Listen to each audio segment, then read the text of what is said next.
Në 85 shtete janë shpërndar fletë votimi.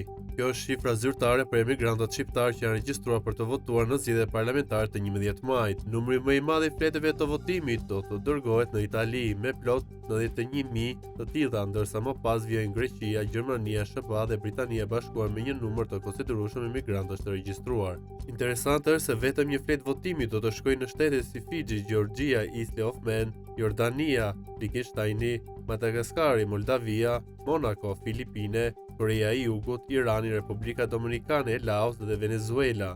Në listën e gjerë të shteteve të pazakonta nga ku shqiptarët kanë shfaqur interes për të votuar edhe Kazakistani, Liberia, Kili, Ishit Faroe, India, Brazili, Meksika, Vietnami, Tajlanda, Singapori dhe Malajzia. Më 5 prill do të nisë procesi për përgatitjen e materialeve zgjedhore dhe më 10 prill pritet që fleta të dërgohet drejt zgjedhësve jashtë vendit. Më 5 prill tek Parku Olimpik nisin përgatitjet e materialeve zgjedhore, mbushjen e zarfeve që më pas nisin në diasporë. Ambienti kënaq nevojat e të gjithë palëve, u shpreh kreu KQZ-s Ilirian Celibashi.